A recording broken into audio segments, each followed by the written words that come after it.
Obboleessa koo yaa qaalii namaa akkam jirta yaa boo ansitan haajamaa maaloo na dubbisii galgalaa ganamaa yaada kan keetii keessa kootti gunguma sirraa fagaadhu hedduun si yaadaa si wajjin jiraachuu baay'ee barbaada muuxannoo sirraa fudhachuu bira muuxannoo addaa si fakkaadhee deemuu fedha yeroo hunda nama gaarii fakkaachuu maal baruu qabu yartuu fakkaachuudha kan mataa gara nama qabu leenja sabaa fakkaatanii yeroo hunda yoo deemani alagaan ni rifata gahaa firri ni gammada akkam jirta obboleessa koo shanyii hayilee fiigaa ilma gooticha jaagaa abbaa gadaa shanyii baalotumsaaf nadhii gammada yaa Yusuf ilma abbaa gadaa na dubbisuu keessatti baay'een gammada na dubbisuu keessatti baay'een gammada si fakkaachuu fedha jennaan fakkaatu naan jettee gaafasi gaafate deebii naan deebiftee qullee taatu garuu hammina na cabtee garuu jecha kee gara hamtuutti hin fudhadhu yaada si qabu waan si naan qusattu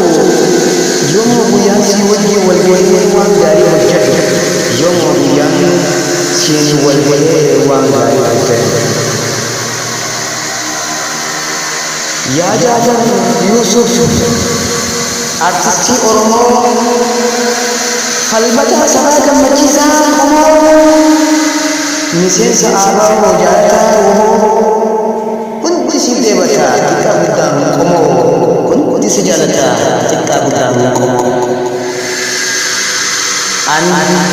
guyyee obboleessa koo yaa qaalii namaa akkam jirta yaa boo ansitan haajamaa maaloo na dubbisii galgalaa ganamaa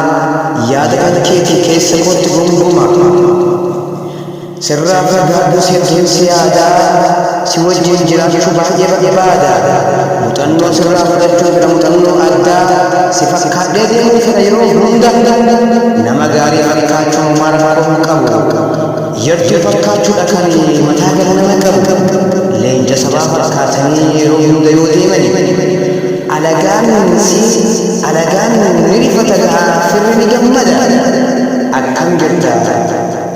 obboleessa koo shanyii hayilee fiigaa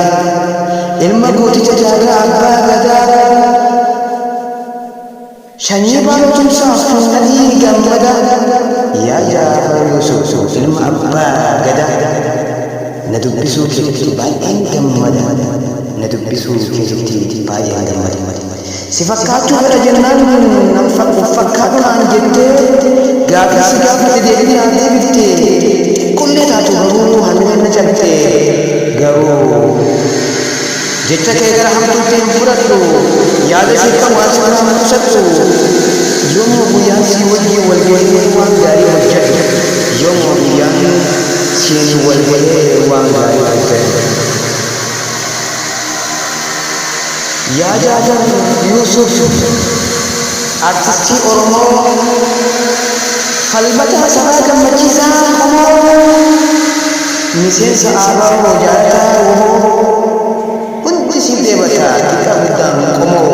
hundi si jaalata xiqqaa guddaan qomoo